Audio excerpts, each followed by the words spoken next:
तो शनि जी की क्या परंपरा और दशरथ समाधि वहां पे कैसे बनी? सरजू के तट पर दशरथ जी की चिता बनाई गई और वहां शनि का वास इसलिए होता है। और वहां पे ये शनि जी की जो मूर्ति स्थापित है उसमें भी उनकी कहते हैं ना वक्र दृष्टि पड़नी चाहिए, पर उनकी आंखें नहीं है उस मूर्ति में। हाँ, उसके पीछे का क्या लॉजिक है गुरुजी? ये सब यही लॉजिक है कि अगर आंख पड़ जाएगी तो शनि की जो ग्रह है दूषित हो जाएगी। रंग महल पहले कहते थे राजाओं रजवाड़ों के महल होते थे, उसे रंग महल कहते थे, तो उनके बारे में थोड़ा सा संक्षेप में बताइए, रंग महल का योगदान और रंग महल के इतिहास के बारे में। हमारा रंग महल श्री रंग जी महाराज का भैया कौशल्या के कुल देवता रहते। राम लल्ला वहाँ पैदा हुए, पर वो सोने कहते हैं ओरछा उस तरफ जाते हैं और जगते यहाँ पे। इसके पीछे की क्या ये स्टोरी है? 1.5 साल में श्री गणेश रानी ओरछा में श्री ठाकुर जी को पधराई और ये संकल्प हुआ। तो अयोध्या की जो बात करें गुरुजी, उसमें इतिहास उसके बारे में थोड़ा अयोध्या के बारे में बताइए। मनु जी ने ही अवध को बसाया है। मनु ने तपस्या की, तपस्या के बाद वर्डिक्ट आया सुप्रीम कोर्ट का कि अभी यहाँ मंदिर बनेगा। तो कैसा लगा, कैसी खुशी हुई कि अब मंदिर बनेगा और अब राम जी यहाँ पे आएंगे? किसी को कभी पुत्र ना हुआ, उसको ये आसर हो जाए मेरी पत्नी गर्भवती हो गई, अब वो कहेगा कि हमारी जीवन की तपस्या। तो रंग महल का राम विवाह था, उसके पीछे की क्या स्टोरी है, उसे कैसे धूमधाम से मनाते हैं, वो थोड़ा संक्षेप में बताइएगा। नमस्कार, जय सिया राम। तो बहुत दिनों से हम मिसिंग थे, क्योंकि मैं एक ऐसी शख्सियत का इंटरव्यू करना चाह रहा था कि जब मैं अयोध्या में पहली बार मैंने जब अपने कदम रखे, तो मैं एक ऐसी रंग महल सरकार में मेरा प्रवेश हुआ जहां मैं एक ऐसे व्यक्तित्व से मिला जिनके चेहरे पे तेज, सन्यासी, जिनको इतनी ज्ञान की नॉलेज थी, जिनका मैं पहले दिन से ही भक्त बना और वो मेरे पिता तुल्य हो गए। बल्कि गुरु का मान जो होता है पिता से भी बढ़कर होता है। तो आज मैं आपको स्वागत करना चाहूँगा श्री श्री रंग महल सरकार जी, हमारे गुरुजी रामशरण दास जी। गुरुजी आपका स्वागत है पहले तो मेरी बड़ी इच्छा थी कि कुछ अयोध्या की अनकही अनसुनी बातें आपके मुख से, आपकी वाणी से सुने, क्योंकि यहाँ पे जो हजारों लाखों लोग देखते हैं तो उन्हें अयोध्या की एक्चुअल बातें पता होनी चाहिए, क्योंकि आपकी पीढ़ी दर पीढ़ी वहाँ पे स्थापित हैं। तो रंग महल सरकार पीठासीन, आप वहाँ पे इतने वर्षों से हैं, तो आप अयोध्या को बहुत क्लोजली समझते हैं। उन्हें आपने जिया है उस जीवन को और जी रहे हैं उस त्याग में, संन्यास में, वो सारी बातें हम करेंगे। तो सबसे पहले जय सिया राम गुरुजी। जय श्री। तो अयोध्या की जो बात करें गुरुजी, उसमें इतिहास, उसका संघर्ष, उसका बलिदान और पुनर्स्थापना, ये चारों चीजें, उसके बारे में थोड़ा अयोध्या के बारे में ये बताइए प्लीज। देखिए, हमारे पहली बात तो मेरा आशीर्वाद है मोनू चौहान को कि जो अयोध्या में एक मनोभूमि का आपने एक विस्तार किया है। अयोध्या में एक ईंटा अगर रहता है तब उसका जीवन धन हो जाता है, पीढ़ी दर पीढ़ी उसकी धन हो जाती है। आपने एक अयोध्या में एक ऐसा कीर्तिमान काम किया है जिसका नाम ही मनोभूमि रखा। मनोभूमि का मतलब ये मनु की भूमि है ही अयोध्या। मनु जी ने ही अवध को बसाया है। मनु ने तपस्या की, तपस्या के बाद वरदान मांगा कि प्रभु हमारे श्री राघवेंद्र सरकार एक पुत्र बन के आए। मनु और शत्रुपा दो एक ऐसे प्राणी हैं जो अवध का विस्तार किया। इनकी कोई इच्छा नहीं थी, निस्वार्थ इनका काम था। तो उनके तपस्या से, उनके निस्वार्थ से, उनकी एक ऐसी कल्पना रही कि हम ऐसी चीज मांगे जो देश को, समाज को, विश्व को कुछ दे सके। तो वो देने में मन शत्रुपा ने कहा कि मुझे आप ही समान सुत चाहिए मुझे। तो जाओ, कहा भगवान आपकी गोदी से होंगे। तो मन शत्रुपा के बाद कौशल्या दशरथ का जन्म हुआ। दशरथ के पुत्र राम हुए। राम, भरत, लखन, शत्रुघ्न। इनका तात्पर्य होता है अर्थ, धर्म, काम, मोक्ष। ये चार रत्न मिले। चार रत्न का मतलब ये है कि इनके चारों रत्नों के दो दो सुत हुए, जिनने पूरे देश में नहीं पूरे विश्व में दो दो सुत सब भ्रातन जाए। दो दो पुत्र सबके हुए, जिसने समस्त देश के कोने कोने में राज किया। और ऐसा राज किया जो किसी भेदभाव के किया, जिसमें कोई भेद नहीं, कोई कहीं दीवार नहीं। जैसे रहीम और रसखान, राम कृष्ण के भक्त थे, कहीं उसमें मजहबी भेद नहीं था। रहीम जब जपते थे राम जपते थे, रसखान जब तकते थे कृष्ण जपते थे। ऐसे हमारे यहाँ 4 रत्नों का जन्म हुआ। और इससे मनु शत्रुपा जो आपकी मनुभूमि है, इसका ये भी तात्पर्य है, आपने मनुभूमि जो स्थापना की अवध में, जो आपका जो ट्रस्ट है, हम तो इसलिए आपको मोनू चौहान को इतना आशीर्वाद देंगे, आपके ट्रस्ट को आशीर्वाद देंगे। आपके मन में ये कैसे उद्गार आया, जो मनुभूमि जैसी एक संस्था बना करके अवध में चारों तरफ वो विश्व में वो एक तरीके से तहलका मचा रही है। इसलिए हम पहले आपको आशीर्वाद देंगे। जी गुरु जी, मेरे शिष्य हो, मेरे पुत्र हो, आपके साथ जो भी इस मनुभूमि के आपके जो भी अधिकारी हैं, जो भी इसके लगे हुए सहयोगी, उन सबको हम हृदय से साधुवाद देते हैं कि दिन दूना रात चौगुना आपका जो विस्तार होता रहे। और आपने जो मनुभूमि का विस्तार किया, इसलिए मनु शत्रुपा 4 पुत्र हुए। चारों ने अवध में, अवध की महिमा क्या है, जा मन्यहि से विनय प्रयासा, मम समीप डर पावह बासा। अवध में उत्तर दिश सरजू बहती है। और अयोध्या की महिमा क्या है, धनुषाकार है। सरजू जी धनुषाकार है। और धनुषाकार के बाद आगे तमसा नदी है, वो उस पर डोरी है। जब धनुष होता है तो धनुष में डोरी लगाई जाती है। तो डोरी के ऊपर ये 4 योजन में अवध का विस्तार है। 1 योजन 4 कोस का होता है। ऐसे ही 4 योजन माने 16 कोस, जिसमें आज भी अवध में 14 कोस की परिक्रमा की जाती है। ऐसा विस्तार है। तो 4 भाई मन शत्रुपा ने तपस्या की, और मन शत्रुपा की तपस्या को कौशल्या और दशरथ जी ने अपने 4 पुत्रों को जन्म दिया। ऐसे अवध की महिमा बढ़ती गई। वो फिर ठाकुर हमारे अवध में भेदभाव छोड़ करके किसी के साथ ये भेद नहीं किया प्रभु ने हमारे ने, कि हम से छोटा कोई है, हम किसी से बड़े हैं, हम यहाँ के राजा हैं। हमारे राम जी ने सभी को गले लगाया। अगर उनके सखा नहीं आते थे, उनके घर में घुस करके उनको हाथ पकड़ कर चलो भाई सरयू स्नान किया जाए। ऐसे हमारे अयोध्या की महिमा बढ़ती गई। दिनों दिन राम जी का दिनों दिन बढ़ते गए, आगे बढ़े। बंधाई हुई अवध में, 4 पुत्रों का जन्म हुआ। अवध में बंधाई का विस्तार हुआ। हनुमानगढ़ी, राम जन्मभूमि, और उसके प्रकार से कनक भवन, गुप्तार घाट, सूर्य कुंड, नागेश्वर भगवान, क्षीरेश्वर भगवान, देवकाली मैया, काले राम, वशिष्ठ कुंड, ऐसे राजघाट, ऋणमोचन घाट, झुनकी घाट, प्रहलाद घाट, ऐसे राम घाट, अनेकों जो यहाँ के प्राचीन इस जो स्थान हैं, वो अवध में सरजू के द्वारा भगवान राम इन सब घाटों पर स्नान करने जाते। तो गुरुजी इसमें सरजू है, कुछ लोग सरयू कहते हैं, सरजू कहते हैं, तो इसका क्या महत्व है और वहाँ पे क्या इसका योगदान था और कैसे मतलब सरजू की वो सब चीजें हुई, तो एक बार उनके बारे में जरूर बताइए। सरजू की बड़ी महिमा है मोनू जी। सरजू की वो महिमा है, सरजू मात्र दर्शन करने से सब कुछ प्राप्त हो जाता है। एक मैं उदाहरण के तौर पर बता रहा हूं, मैंने स्वयं उस घटना को देखा। सरजू का अगर पान करे, उसके अनेकों रोग अपने आप खत्म हो जाते। जा मन्यहि से विनय प्रयासा, मम समीप नर पावह वासा। अतप्रिय मोह यहाँ के वासी, मम धामदा पुरी सुख राशि।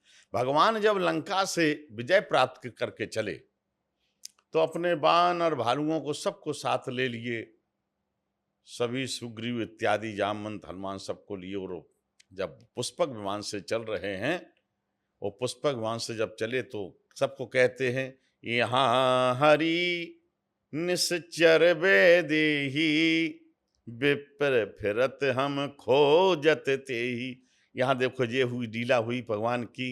यहाँ बाली ने, सुग्रीव ने इस तरीके की लीला की, यहाँ सीता जी का हरण हुआ था किष्किंधा में, उसके बाद यहाँ कामदगिर पर 11.5 वर्ष तक हमने वास किया था। उसके बाद अन्य जो लीलाएं हुई हैं वो दक्षिण जब हुई है लंका के तरफ तो युद्ध करके विजय प्राप्त करके आए। तो उन्हें अवध में आते ही अपनी महिमा बताई। क्या महिमा बताई? अवधपुरी मम पुरी सुहावन, उत्तर दिश सरयू वह पावन। आपका यही प्रश्न है ना कि अवध की क्या महिमा है, सरयू की क्या क्या महिमा महिमा है? है? तो उनने अपने सब वानर भालुओं सभी सखाओं को पुष्पक विमान से अवध की महिमा सुनाई। जब अवध की महिमा सुनाई तो जो भी भगवान के श्रीमुख से सुन रहे थे उनको बड़ा आनंद आ रहा था कि प्रभु अवध की इतनी क्यों बड़ाई कर रहे। कहा कि यहाँ हरि निश्चर वेदी, कहा हर से कपि सुन प्रभु वाणी और धन्य राम जो अवध बखानी। तो कहने का तात्पर्य अभी आपसे मैंने बात कर रहे थे कि राम जी अवध में अगर जिसने सरजू स्नान नहीं किया, सरजू दर्शन नहीं किया, सरजू पान नहीं किया तो अवध की महिमा को नहीं जान पाएगा। उसी प्रकार पहले अवध में सरजू का स्नान करे या दर्शन करे या या आरती दर्शन करे। करे या आरती करे, ये अयोध्या की पहली महिमा है। महिमा है। तब उस अंदर का आपका जो भी मल मूल अनेकों विकार होंगे खत्म हो जाएंगे और फिर अयोध्या के बारे में हम अच्छी तरह जान पाएंगे, पहचान पाएंगे, उसके महत्व को समझ तो पाएंगे। अवध को जीना है या समझना हाँ, है तो पहले सरयू जी का हाँ, स्नान करें, आरती जी, करें, हाँ, फिर उसके बाद ही आप अवध को जी, जान पाएंगे जी, या जी पाएंगे। जी, जी, तो जी, गुरुजी जब हम अवध की बात करते हैं तो हम राजा चक्रवर्ती सम्राट दशरथ जी की बात जरूर करते हैं। हम्म, तो वहाँ पे मैं कोई हिडन जेम्स की बात करूंगा, जैसे सरजू रिवर के बारे में आपने हमें ज्ञान दिया। हम्म, तो ऐसे ही वहाँ पे था जब मैं पहली बार गया, जिसमें वहाँ पे एक मंदिर है या समाधि है, दशरथ समाधि हम उसे कहते हैं। हम्म। वहाँ पे शनि भी विराजमान है। तो शनि जी की क्या परंपरा और दशरथ समाधि वहाँ पे कैसे बनी राजा दशरथ जी की, उसके पीछे का क्या, उसके पीछे का एक लॉजिक था कि यहाँ पे बनानी है कुछ, उसके ऊपर अलग अलग कहानियां कि कुछ जमीन ऐसी चाहिए थी जहाँ पे कुछ गलत चीजें ना हुई हों, कभी किसी का लड़ाई झगड़ा ना हुआ हो या फिर कोई ऐसा ना हुआ, तो उसकी क्या महिमा है? देखिए दशरथ समाधि तो वहाँ पवित्र भूमि थी और दशरथ जी को एक चिता में अवध की वो सरजू जी का तट है, वो भी आपने देखा हाँ होगा, जी वो बिल्कुल, सरजू तट है। सरजू तट। और जब सरजू तीर और चिता बनाई, मानस में लिखा है सरजू के तट पर दशरथ जी की चिता बनाई गई। और वहाँ शनि का वास इसलिए होता है, कोई ग्रह अगर हो, अगर वहाँ शनि हो अमावस्या के दिन, शनिचरी अमावस्या हो, अगर वहाँ जाकर के काला वस्त्र करके वो वहाँ पूजन करा ले तो उसकी शनि, इस तरह दशरथ जी का ये आशीर्वाद है। अगर वहाँ जाकर के शनिवार और अमावस्या का अगर दिन पड़ता है और वो उसके दिन अगर जाने थे, अगर वो दशरथ समाधि को कुछ अपना पूजा पाठ करके और वहाँ पर एक शनि स्त्रोत है, शनि स्त्रोत का पाठ करा जाता है और शनि स्त्रोत से शनि की ग्रह खत्म हो जाते है। हैं। और वहाँ पे ये शनि जी की जो मूर्ति स्थापित है उसमें भी उनकी कहते हैं ना वक्र दृष्टि पड़नी चाहिए, पर उनकी आंखें नहीं है उस मूर्ति में। हाँ, हाँ, उसके आँखें नहीं। पीछे का क्या लॉजिक है गुरुजी? ये सब यही लॉजिक है कि अगर आँख पड़ जाएगी तो शनि की जो ग्रह है हाँ। वो दोषयुक्त हो जाएगी, इसीलिए शनि की ग्रह। एकमात्र मूर्ति है पूरे हिंदुस्तान हाँ, में ये जहाँ पे वो आंखें नहीं हाँ, बनाई, बाकी जी। तो अलग हैं उस हाँ, तरीके से। इसीलिए नहीं तो बनी। दशरथ समाधि के जरूर दशरथ, दर्शन करें, वहाँ हाँ, जाएं। दशरथ क्यों? समाधि का दर्शन करें, सरजू स्नान। सरजू के अभी हमने आपको महिमा बताई थी, एक महात्मा थे, हम लोगों के स्थान में ही रहते थे। हाँ। उनका गला रुध गया था, आवाज ही नहीं आती थी। आवाज ही नहीं आती थी। तो हमारे गुरुदेव ने कहा देखो बाबा, आप दुनिया के इलाज करा लिए, आपको फायदा नहीं होगा, अब हमारी तरफ से एक इलाज करो आप। का क्या इलाज है? कि सरजू जलपान को। आपको बताएं, मैं तो मेरी उम्र छोटी थी तो बाबा नित्य सरयू स्नान करते थे और स्नान करने के बाद एक घड़ा 5 लीटर का भर के ले आते थे, उसको फिटकरी से शोधन करके पीते थे। मैंने देखा 5 साल के बाद वो आवाज लगती थी कि मंदिर के अंदर की आवाज बाहर गेट तक आ जाती थी। ये सरजू जी की महिमा महिमा है, है। ये महिमा है। इसका मैं विस्तार इसलिए बता रहा हूँ, ये वो बाबा फिर 20 साल जिंदा रहे जिंदा रहे और और सुरीली उनका आवाज में। सारा रोग था खत्म हो गया। ये खत्म। आई थी। यही मैंने कहा था कि कुछ हाँ। कहीं अनसुनी बातें करेंगे जो हाँ। लोगों को पता ना हो। इसीलिए अभी मैं क्या आपको होता है, प्रमाण से जब शायद हम राम मंदिर की बात करते हैं उसमें तो हम्म, आएंगे हम हम्म, मर्यादा पुरुषोत्तम राम जी पे, हाँ, पर उससे पहले मैं चाहता था हम राजा दशरथ जी की बातें करें, सरयू जी की बातें करें, हम्म, दशरथ समाधि की बातें करें। फिर उसके बाद कहते हैं ना, राम ना चले हनुमान के बिना, हनुमान ना चले राम के बिना, तो हम्म, हनुमान जी की बातें करेंगे। तो जैसे हम कभी वैष्णो देवी जाते हैं तो कहते हैं वहां पे भैरव मंदिर के दर्शन नहीं करे तो आपके सफल अधूरा नहीं है। होते, ये कहा जाता है। हम्म, आई डोंट नो इसमें कितनी सच्चाई है। ऐसे ही राम मंदिर में ये कहा जाता है कि आप राम जी के दर्शन जा रहे हैं तो आपके पूर्ण तभी होंगे जब आप हनुमानगढ़ी जी के हम्म, दर्शन करें। तो हनुमानगढ़ी जी की क्या महिमा है, क्या हनुमानगढ़ी का योगदान था उसमें, तो थोड़ा सा संक्षेप में बताइए उसके बारे में। हमारा हनुमान जी तो अयोध्या में अगर नहीं है तो अधूरापन है। जब भगवान लंका से विजय प्राप्त करके आए थे, एक छोटा सा उदाहरण है, हाँ जी, बिल्कुल बिल्कुल। और भगवान ने सबको सब कुछ दिया। भगवान ने किसी को कुछ दिया, किसी को कुछ दिया। राम जी को, राम जी ने अयोध्या का राज श्री हनुमान जी को दिया। तो विभीषण जी ने, वो तो कुछ चाहते नहीं थे, हमारे हनुमान जी को चाहते नहीं, वो भोले अंतरंग थे है, वो राम तो, जी के हाँ भक्त हैं। राम जी क्योंकि अनंत भक्त है। पुरुषा ते बानर भयो, हरते भयो हनुमान। उन्हें अपने ठाकुर जी हमारे कैसे खुश रहते हैं, ये उन्हें बस बड़ी खुशी है। आपने एक सुना होगा, हम लोग जो सिंदूर चढ़ाते हैं, सिंदूर के पीछे भी रहस्य है। रहस्य है। एक बार किशोरी जी अपने कमरे में श्रृंगार कर रही थी। करें। माताओं का श्रृंगार है हमारे यहाँ भारतीय संस्कृति में, हाँ भारत जी, की पहचान है जी जी। कि अगर पति के पास जाना है पत्नी को तो टिफली लगाएगी, श्रृंगार करेगी। ये सातों श्रृंगार होते हैं, सिंदूर 34 प्रकार करेंगी। श्रृंगार होते हैं, लेकिन उस पहचान है सिंदूर लगाना। सिंदूर। जैसे हनुमान जी गए प्रणाम करने, तब तो देखिए मैया हमारी सिंदूर लगा रही हैं। अब हनुमान जी वो बालक जैसा अपना उनका विचार है, माँ के चरणों में गए और माँ से कहा, मैया ये बताओ ये क्यों लगाई?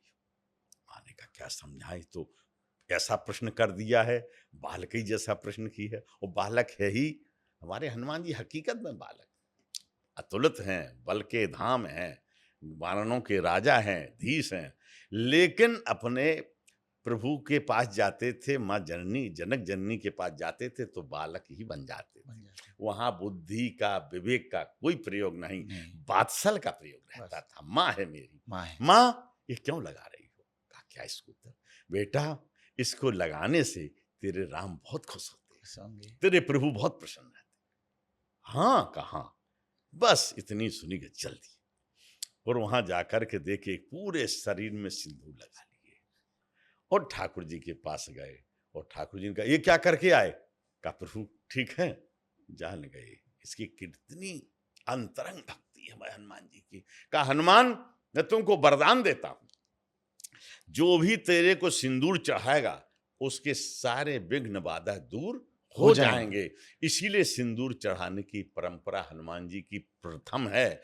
इसीलिए हनुमान जी के बारे में जितना कहा जाए, नाश है रोग हन सब पीरा जो सुन। आप देखिए हनुमान जी की अगर कहा जाए, किसी संप्रदाय का विरोध नहीं, किसी व्यक्ति का विरोध नहीं है।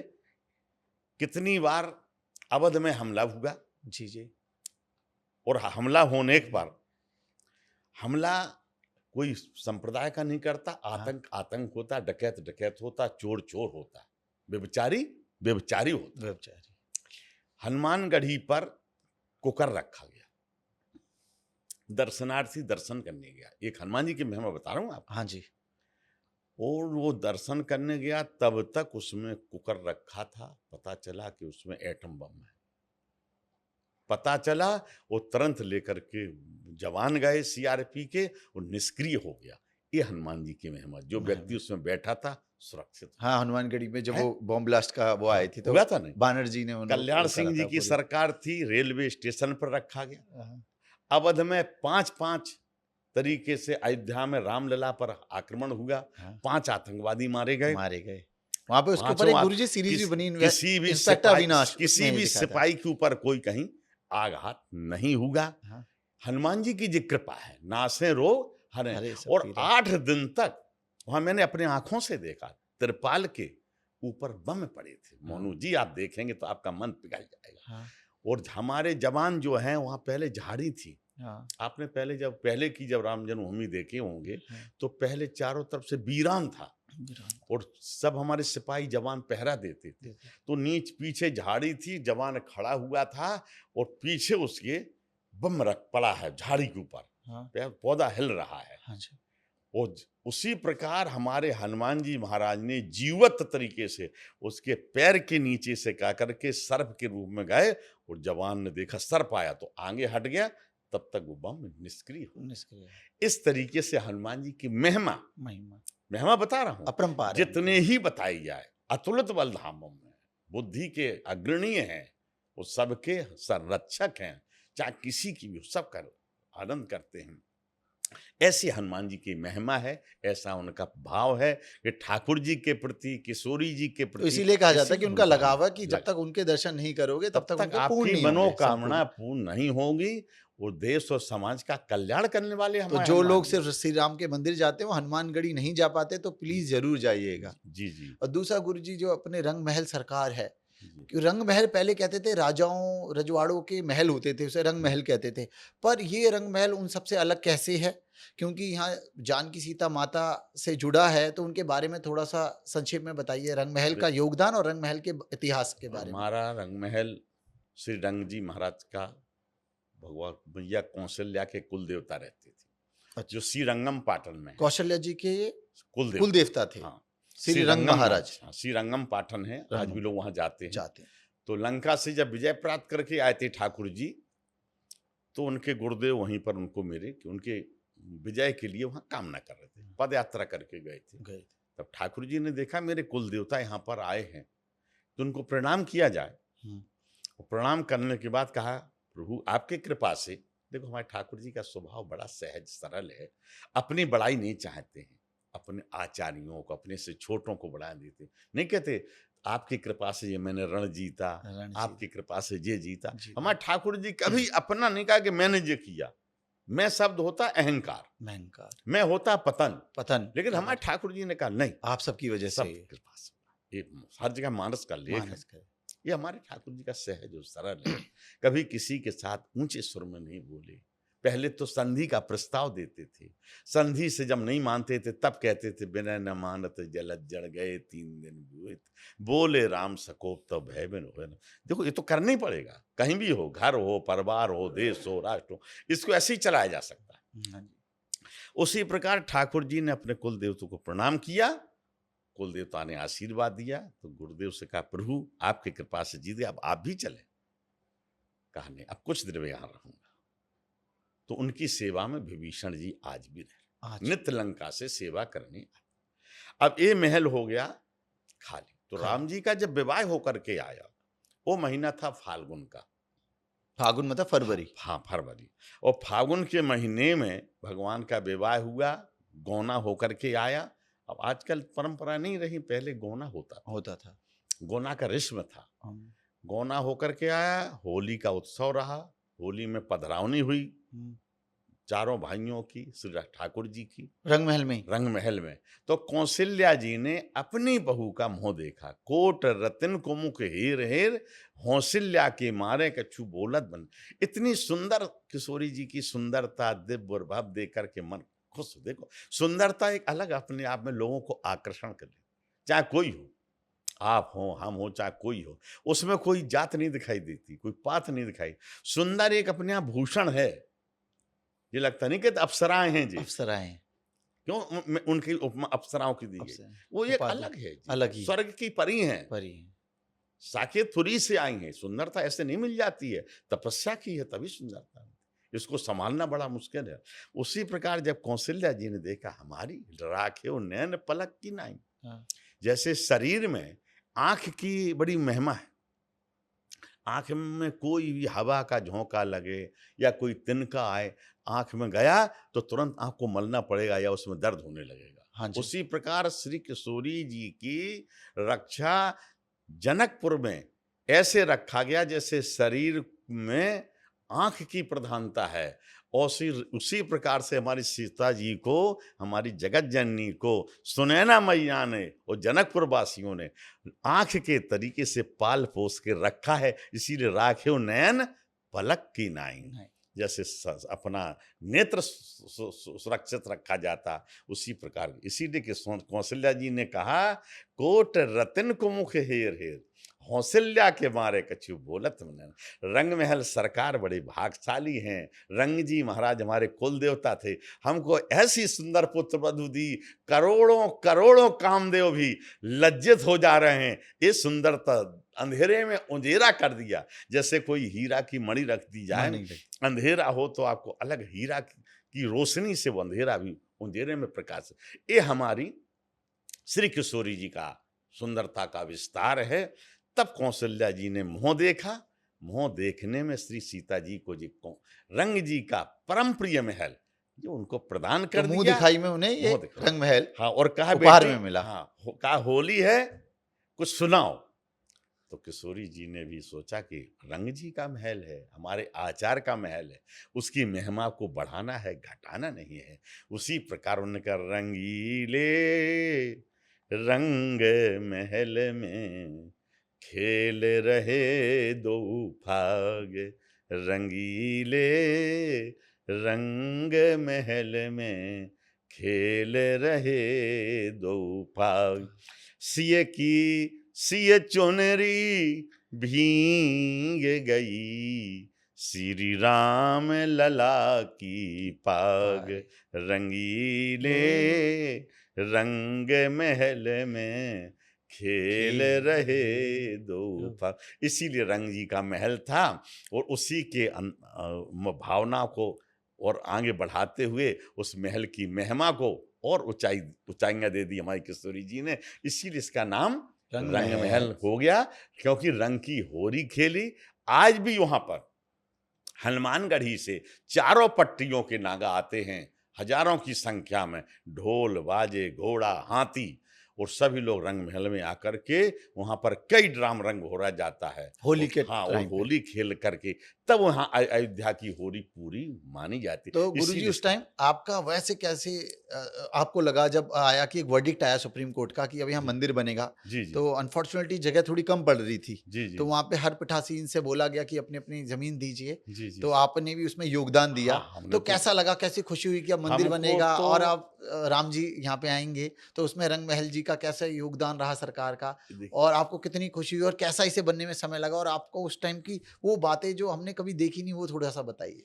ऐसा है जैसे किसी को कभी पुत्र ना हुआ हो, और अगर उसको कुछ सालों के बाद अवस्था बीत रही हो, और अवस्था बीतने के बाद उसको ये आसार हो जाए मेरी पत्नी गर्भवती हो गई है, बड़ा भावुक पल होता है। अब वो कहेगा कि हमारी जीवन की तपस्या पूरी हुई। तो मैंने इतने संघर्षों के बाद वो चीज देखी, वो जहां खूनों की नदियां बही हों, वो पल भी देखा, लाठी डंडे भी सहे, गोलियां भी चली, इन आंखों से भी देखे कुछ तो संघर्ष करा। हाँ, ये संघर्ष भी देगा। रंग महल के अंदर भी संघर्ष होगा, जैसे हमारी बेटियां जो यहाँ पर आपके इसमें हैं, देख रहे, ऐसी इतनी उम्र की बच्चियां उस संघर्ष में शामिल हुई, वो भी साक्षी हुई, और वो रंग महल के अंदर में हजारों की संख्या में बच्चे और बच्ची नौजुवक कार सेवा की हैं, और उनका वो देखा मैंने अपने आंखों से, वो आंसू गैस छोड़े गए, उनसे हमने उनको चूना लगाया, वो भी क्षण मैंने देखा, गोली के वो भी देखे मैंने जो चले, आंखों से देखा। तो गुरुजी आपने सेवा को कैसे समर्पित करा, जैसे आपको कैसे लगा कि अब मैं सन्यास की तरफ बढ़ रहा हूँ, मैं सन्यासी, क्योंकि आपने गृहस्थी कभी करी नहीं और सन्यासी था, पूरा कई सालों से इसकी परंपरा चलती आ रही थी, तो वो कैसे हुआ एक साथ, और इसके पीछे की क्या कहानी है कि कितनी पीढ़ियों से चलते आ रहे थे पिठासीर, फिर आपको कैसे लगा कि अब मैं सन्यासी बनूंगा, या इसकी सोच, या कैसे ये सब एकदम डेवलप हुआ? तो हमारे माता पिता का आशीर्वाद रहा, वे हमको बर हमेशा ये कहते थे, देश सेवा, समाज सेवा, संस्कृति सेवा करना है तो एक ऐसे सिपाही बन के खड़े हो जाओ।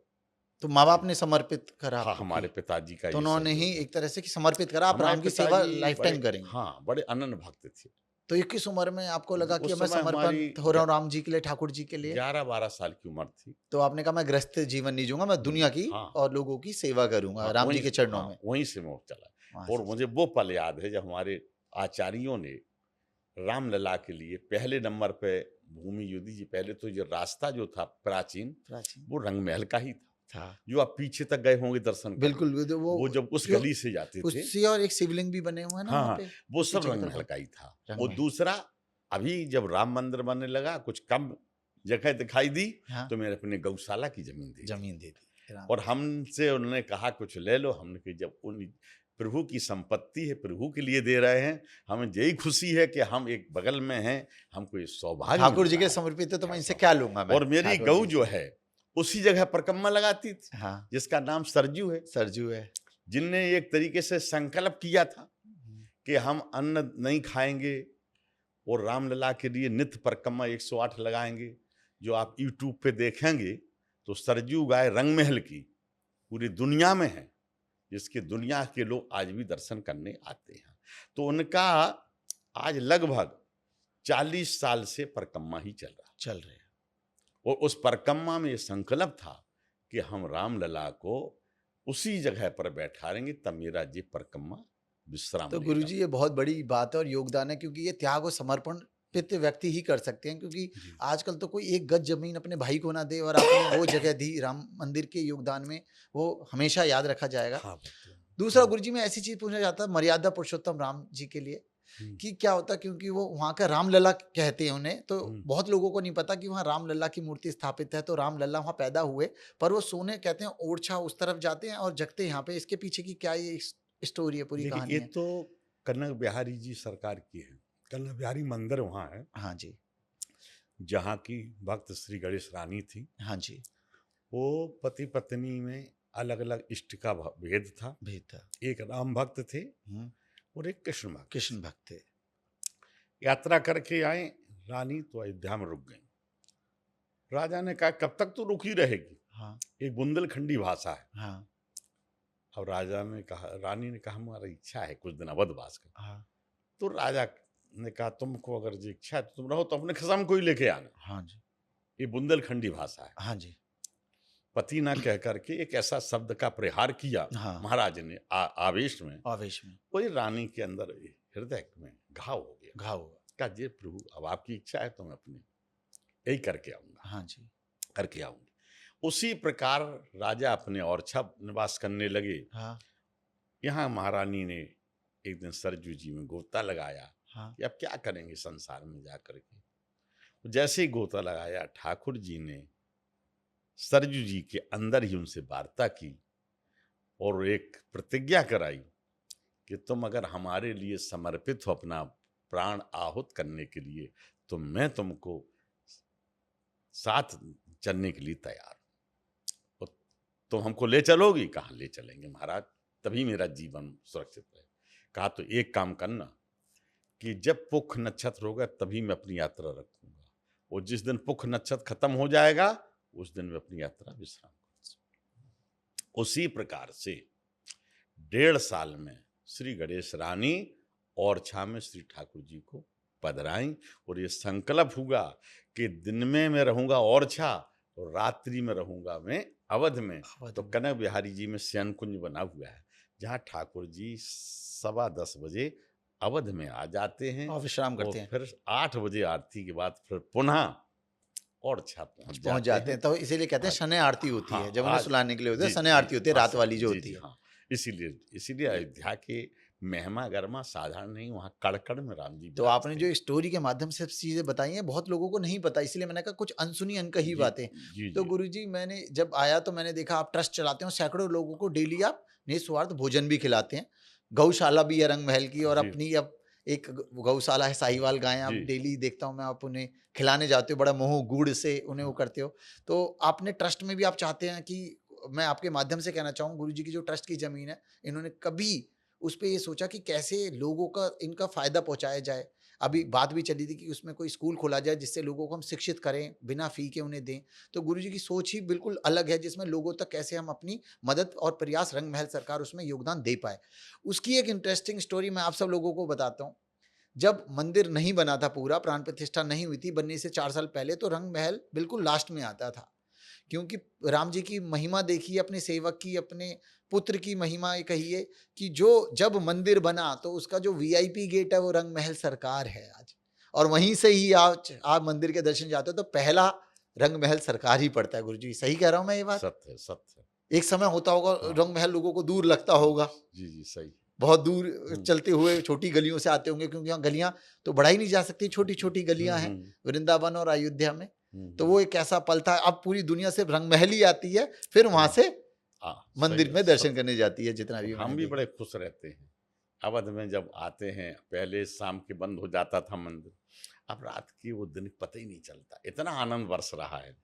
जैसे जब किसानों को वर्षा अगर बेरुख हो जाती है और समय पर पानी ना बरसे तो किसान मेघों की तरफ देखते हैं, उसी प्रकार हम लोग देख रहे थे। और जब भव्य और दिव्य मंदिर में ठाकुर जी पधार गए, और अब तो 24 घंटे लगता है कि अयोध्या की हर गली गुंजायमान है, चहल हर पहल रहती है, हाँ, बड़ा मन सा लगा रहता है, बड़ा पीस रहता है जी वहां जी, पे। इसीलिए तो अवध की गुरुजी मर्यादा पुरुषोत्तम राम जी के बारे में कुछ अनसुनी अनकही एक बातें बताओ संक्षेप में, क्योंकि उनका जो विष्णु जी का अवतार था, हर अवतार में उन्होंने किसी ना किसी तरीके से, जो हमने महाभारत देखी, कृष्ण जी का रूप देखा या अलग अलग छलिया भी रहे, वो रहे, पर मर्यादा पुरुषोत्तम राम ने एकदम व्यक्तित्व की तरह लड़ाई लड़ी, चीजें करी। वो सब कुछ भगवान की तरह भी कर सकते थे, पर उन्होंने मर्यादा पुरुषोत्तम राम कहा ही इसलिए गया कि एकदम सरल जीवन जीते हुए चीजों को पाया। तो उनके बारे में कुछ एक ऐसी अनसुनी अनकही बातें बताइए। देखिए, हम तो भगवान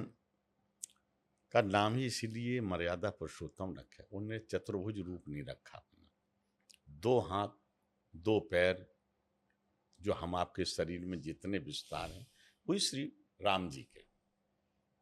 और राम जी हमारे ये दिखाना चाहते थे कि अगर मैंने कहीं, किशोरी कौशल्या जी ने को जब उन्हें दिखाया, रोम रोम प्रति लागें कोट कोट ब्रह्मांड, जब ठाकुर का प्रादुर्भाव हुआ तो कौशल्या जी तो डर गई। उन्होंने कहा कीजिए शिशु लीला, एक हम उसी से प्रमाण दे रहे, कीजिए शिशु लीला अति प्रियशीला, यह सुख परम अनूपा। हमको तो और नहीं चाहिए जी आपका स्वरूप, हमको तो ये भुला दीजिए आप कि हम ब्रह्म हैं, हम ब्रह्म अवतार हैं। हमको तो ये लगे कि राम हमारे पुत्र हैं। पुत्र है।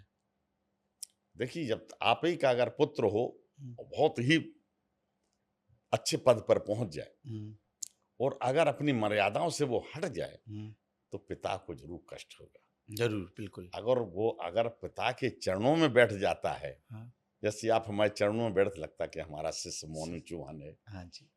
ऐसे ही भगवान इनको दिन दूनी रात चौगुनी बढ़ाएं। पूरे परिवार के साथ हम जब बैठते तो ये मर्यादा है, ये हमारी भारतीय मर्यादा, सनातनी मर्यादा है।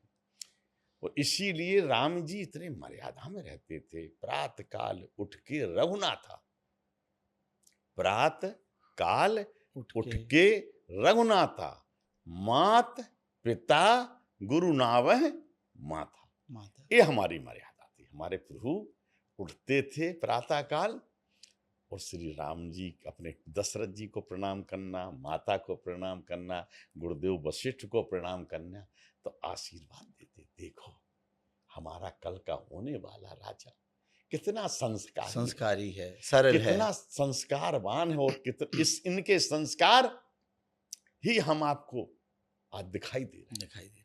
मर्यादा उनने सिखाई है।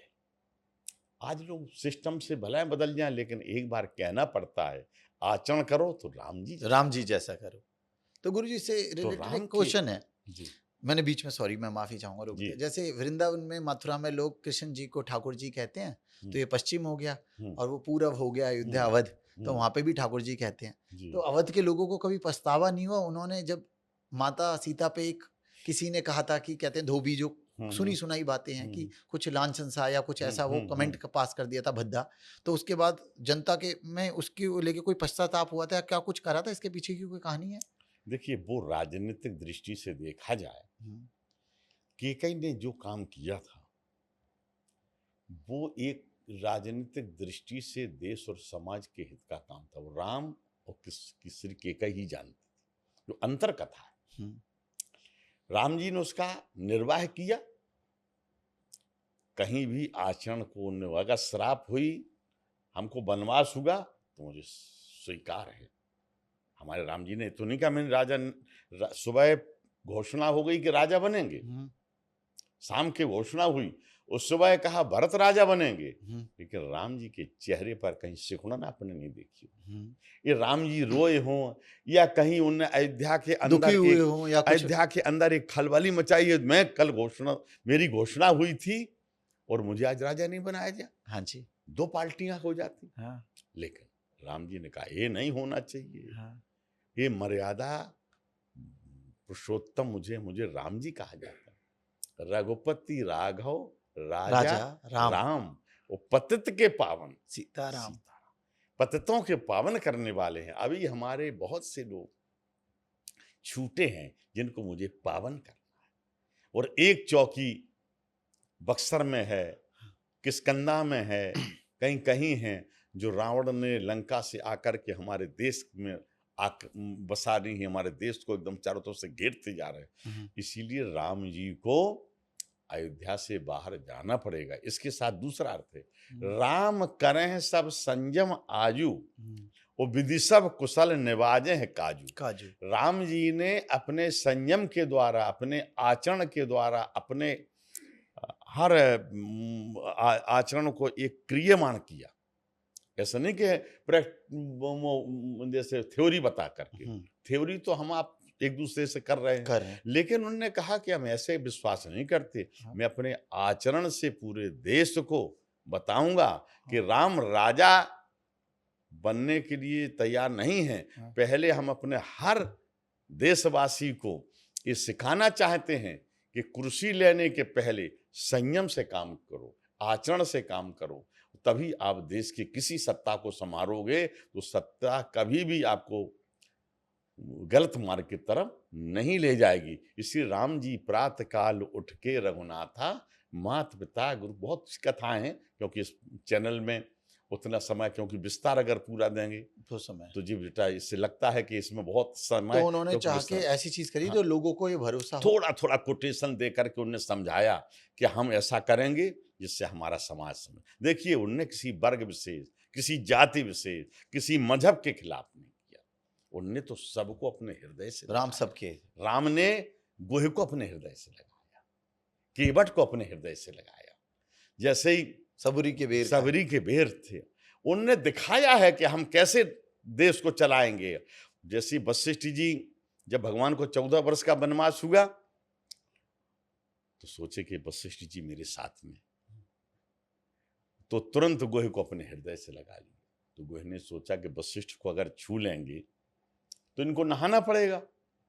राम जी ने कहा कि पहले हमें सिखा दूं, और जैसे ही गोहे ने को हृदय से लगाया, बाबा जे मेरा मित्र है, और जैसे दूर से प्रणाम किया, वशिष्ठ जी ने गोहे को अपने हृदय से लगा लिया। जात पात कुल धर्म बढ़ाई, धन बल परजन गुण चतुराई, भगत हीन नर सोवह कैसे, बिन जल भारत देखी जैसे। गोहे ने कहा, वशिष्ठ ने कहा, अरे तू कहाँ, तू नीच रहा। जिसको हमारे ठाकुर हृदय से लगा ले। इनका नाम राम है। राम माने राम आदर्श हैं, राम हम आपके प्रेरणा स्रोत हैं, राम हम आप सबके हृदय में बसने वाले हैं। राम सत्ता ही चलाना नहीं जानते हैं, राम वो सत्य के प्रतीक हैं। और राम जो है किसी मजहब और किसी भेद के व्यक्ति नहीं है, मजहब पूरे देश और समाज के एक व्यक्तित्व हैं, मानव मात्र समाज के एक प्रेरणा स्रोत है। इन्हीं को कहा जाता राम एक सोच है। राम। तो आपने बड़े बेवाकी से बातें बताई। अब कुछ ऐसी बातें हम रंग महल की जानना चाहेंगे। रंग महल से रिलेटेड 2 चीजें पूछूंगा मैं आपको प्रश्न गुरुजी। एक, क्योंकि मैं खुद जानना चाहता हूँ कितने सालों से रंग महल है स्थापित? इसको करीब 300 वर्ष से ऊपर, 300 वर्ष से स्थापित है। हमारे आचार्यों ने इसको, पहले हमारे आचार्य कनक वन के पुजारी थे, स्वामी सरजू सखी जी। फिर रंग महल की एक विवाह बड़ा फेमस है गुरुजी, जो मैंने बहुत देखा। क्योंकि ये जेन जी जो आजकल एक होता है ना, जनरेशन होता है, तो किसी को मिलेनियल, किसी को बेबी बूमर्स, तो नाम दे दिए गए उनके जहां से उनका जन्म हुआ। फिर आप जेन जी सुनते होगे, जनरेशन जी, फिर उसका अल्फा चल रहा है अभी। तो ये लोग इंस्टाग्राम, ये सब सोशल मीडिया पे बहुत एक्टिव रहते हैं। तो उसके मैं एक बार रील देख रहा तो आई, तो राम विवाह चल रहा था, राम विवाह में ऐसा विवाह चला था जिसमें प्रॉपर शादी होती है, बग्गी आती है, हाँ। लोग नाचते हैं, बड़ा खुशी हाँ। मनाते हैं। तो रंग महल का जब मैंने पता करा तो रंग महल का राम विवाह था। उसके पीछे की क्या स्टोरी है, उसे कैसे धूमधाम से मनाते हैं, वो थोड़ा संक्षेप में बताइए आप। राम विवाह भगवान का जब विवाह हो, जैसे आजकल लोग शादी की सालगिरह मनाते हैं, हाँ जी, हर साल। धूमधाम से मनाते हाँ। और हमारे यहाँ आचार तो पहले से ही भगवान का विवाह इसलिए मनाते थे कि राम का विवाह आज की पीढ़ी को ये एक दास्तान देता है कि आजकल के लोग जो मनचले होकर के धर्म से मजहब से हट कर के एक अलग रास्ता पकड़ लेते हैं, जो ज्यादा दिन शादियां नहीं चलती, थोड़े दिन चलने के बाद वो कोर्ट चले जाते हैं। लेकिन राम जी ने ये सब दिखाया है कि हमारी शादी तो प्रभु को क्या करना है, परब्रह्म परमात्मा है, अखिल ब्रह्मांड के नायक है, लेकिन उनने लोकरीत की, राम करहें सब संयम आजू, विधि सब कुशल निवाज हैं काजू, तदप जाहे तुम करहो अब जथा वंश व्यवहार। राम जी ने ये विवाह धनुष तोड़ना है, धनुष तोड़ते ही शादी होना चाहिए थी, लेकिन ऐसा नहीं। धनुष तोड़ने के बाद हमारे परंपरागत रस्म है। रस्म क्या है? धनुष टूटा, माल अर्पण हुई, स्वयंवर हुआ, स्वयंवर होने के बाद फिर रीत रिवाज हुए, फिर नगर भ्रमण हुआ, फिर तिलक पूजा होती कि नहीं होती? होती है पूरा, पहली से चली आई ना रस्म। तिलक पूजा, द्वार पूजा होती है, हाँ, फिर रिंग सेरेमनी, सगाई ये जिसे सारी कहते हैं, चीजें होती हैं। फिर हम लोग जाकर के मंडप में बैठते भंवर करते फेरे हैं, लेते हैं, और फिर सिंदूर दान देते हैं, फिर लावा परसते हैं, और उसके बाद कलेवर होता है, फिर विदाई होती है। ये सब परंपरा रस्म परंपराएं राम जी ने बनाई। ये परंपराएं बनेगी तो हमारा देश, हमारी समाज अपने माता पिता गुरु समाज और देश के प्रति हर बहन बेटी का एक दूसरे के प्रति सम्मान रहेगा। ये मेरी पत्नी है तो पत्नी है, ये मेरी बेटी है तो बेटी है, ऐसा है कि नहीं? हाँ जी, बिल्कुल। लेकिन मन चला, इसीलिए कहा गया जननी सम जाने पर नारी, धन पराए बिस्ते बिस भारी। हमारे राम जी ने पराई स्त्री को स्पर्श नहीं किया है।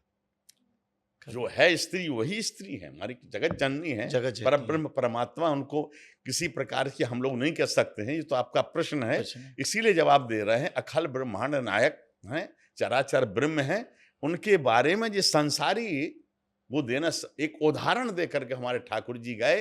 ये विवाह नहीं किया मैंने, एक समाज को एक आईना दिखाया।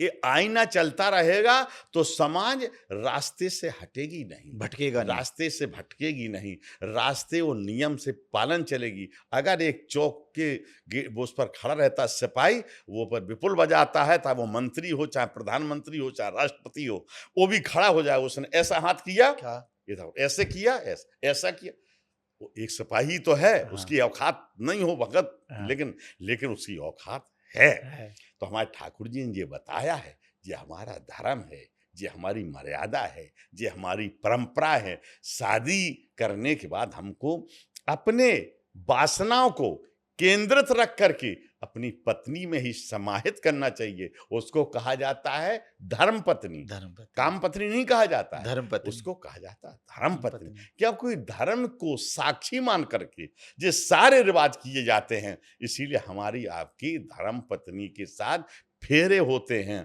तो एक दूसरे के लिए जीवन साथी बन जाते हैं।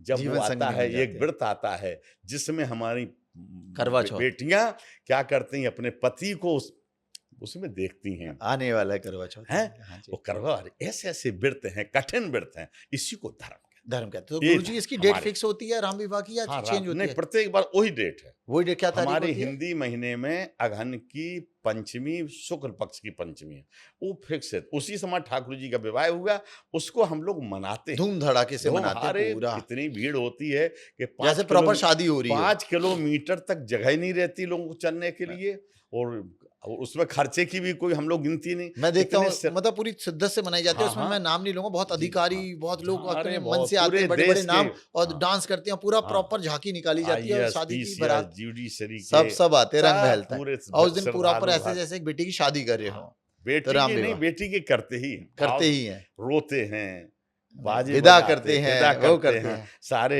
रस्म रिवाज करते, तो हमारे लिए तो बेटी हैं। तो हम जब भी लोग आप राम जी की व्रत नगरी में रहते जाने हैं। का प्लान करें तो हाँ। उस डेट पे जो गुरुजी ने भी बताई जरूर जाइए, राम विवाह में शामिल हुए रंग महल में और उसका पात्र बनिए, बाराती बनिए, हाँ, तो एक आपको अलग अनुभूति होगी। सही। तो गुरुजी बस जाते जाते एक चीज पूछना चाहूंगा कि जो अवध नगरी है अपनी, हम्म। तो यहाँ पे जब आप आए तो आपको कब लगा कि अब मैं सन्यासी हूँ, और जो आपको श्री श्री 1008 पिठाश्री रंग महल सरकार की उपाधि से नवाजा गया, वो कौन सी वर्ष और कौन सी आयु थी और कब हुआ और कैसा लगा उस क्षण आपको? आज हमारी उम्र लगभग वहाँ 40-42 की रही होगी। उस टाइम। पहले तो सेवा करता था, गुरुदेव थे। हाँ। वो गुरुदेव के रहते हुए कोई भी पद मिल जाता है, हाँ, वो उत्तराधिकारी का ही पद होता है। उत्तराधिकारी का। पिता है, वो पुत्र सब कुछ मालिक है, लेकिन पिता ही उसका सर्वे सर्वा। हमारी परंपरा है भारतीय भारतीय हमारी औरंगजेब की परंपरा नहीं नहीं है, गजनबी की नहीं है, हाँ। इसीलिए हम लोग की परंपरा है। पर है। और कंस की नहीं है,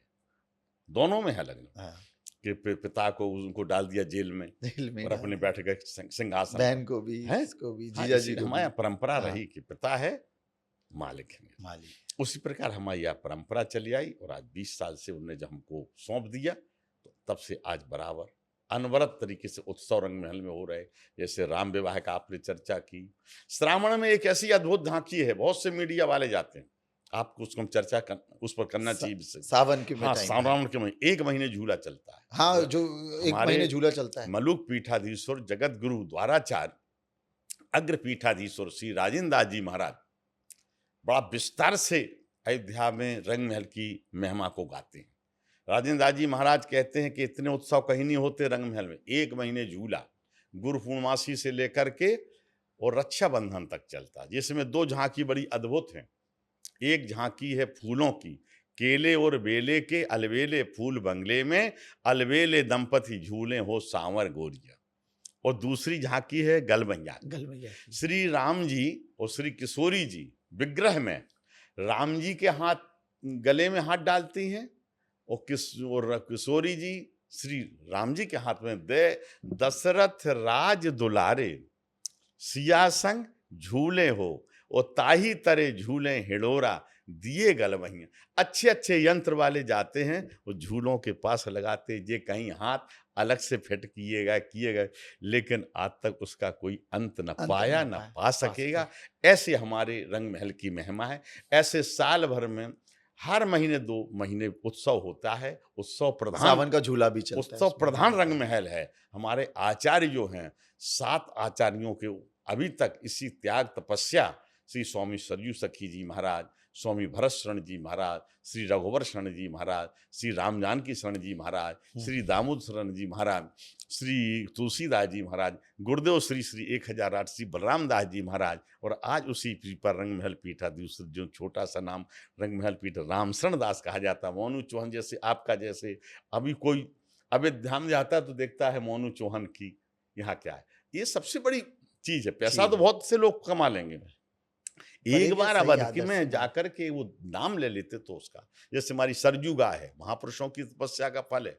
आज यूट्यूब पे कहीं देख लो, सरजू परकम्मा देती हुई ऐसी संकल्पित गाय जिसने राम जन्मभूमि का पूजन किया हो।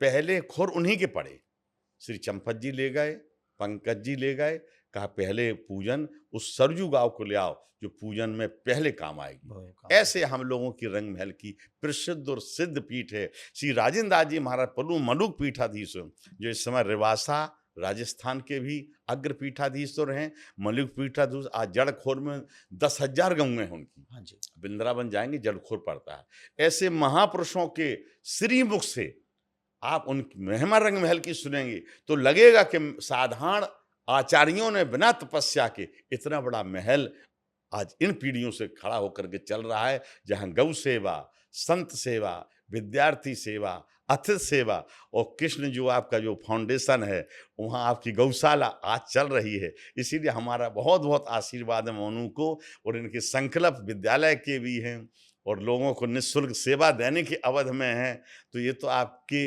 विचार हैं और जरूर साकार होंगे। इस चैनल के माध्यम से ये भी कहेंगे, ऐसे भी आज क्षत्रियों में पड़े हैं जिनके संकल्प निस्वार्थ हैं और सेवा करने वाले हैं।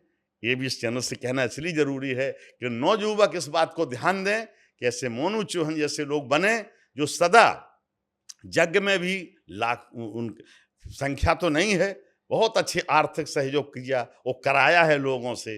इसीलिए बहुत बहुत आपको हम साधुवाद देंगे, आपके चैनल को भी साधुवाद देंगे। और आपके ये जो बना हुआ है मोनू चौहान जो आपका ट्रस्ट है, इसके लिए वो लिखा भी माटी मनुष्य और जीवन। मुझे ये जाते सबसे जाते एक बड़ा। ना एक श्लोक बता दीजिए, जी। और जो बच्चे इससे दूर रहते हैं ना स्पिरिचुअल आध्यात्म से, वो कैसे जुड़े, जाते जाते एक दो लाइन में, और एक श्लोक दे दीजिए कि सीताराम का कैसे जप करना चाहिए और कैसे लोग इससे जुड़े, स्पिरिचुअली करें। बस पहला वाला श्लोक हमारा यही है, आज के बच्चे कुछ ना करें, पहले उठ करके प्रातः काल उठ के रघुनाथा, मात पिता गुरु नावह माथा। उठते ही पहले रघुनाथा माता पिता को के प्रणाम कर चरण लें स्पर्श और करें। फिर पृथ्वी को प्रणाम कर प्रणाम लें। करें। वो अगर घर में गौ हो तो उसको स्पर्श कर लें, चरण छू लें, और सूर्य भगवान को एक लोटा जल दे दें। इतना ही करना सीख लें, वो सारी चीजें फिर अपने आप आना शुरू हो जाएंगी। यही मेरा सबसे बड़ा उद्देश्य। गुरु जी बहुत बहुत धन्यवाद, आप अयोध्या से इतनी दूर सफ़र करते हुए यहाँ पे आए, और मैं धन्य हूँ कि मुझे ये मौका मिला कि मैंने आपसे कुछ अनसुनी अनकही बातें अयोध्या के बारे में सुनी। क्योंकि समय कम है, मैं तो पूरे दिन पूछ सकता हूँ, पर गुरु जी का समय बहुत कीमती है। गुरु जी इतनी दूर से आए, वो इम्पोर्टेंट है। मैं आपके लिए ये भी कहना चाहूँगा गुरु जी से, आप लोग जब जाते हैं तो रंग महल सरकार से जुड़िए, गुरु जी के ट्रस्ट से जुड़िए, जहाँ पे लोभ लालच नहीं है, जहाँ पे लोग जुड़ते हैं। गौशाला की सेवा करनी है, लोगों की सेवा करनी है, स्कूल में कहीं जाना है, कुछ चीज़ें समझनी है, क्योंकि वहाँ सैकड़ों लोगों को गुरुजी जब भोजन देते हैं तो एक अलग ही खुशी होती है। जो गाँव की सेवा होती है, क्योंकि कहते हैं गाँव की सेवा करना ही सर्वधर्म है। पहली रोटी भी आज हमारे यहाँ पे गाय को ही दी जाती है। तो अगली बार जब आप अयोध्या जाएं तो सरजू रिवर का स्नान, आरती, फिर हनुमानगढ़ी के दर्शन, फिर श्री राम पुरुषोत्तम जी के दर्शन, सने आरती, और गुरु जी के आश्रम जरूर जाएं, रंग महल सरकार। धन्यवाद गुरु जी। जय सिया राम, जय सीताराम। धन्यवाद।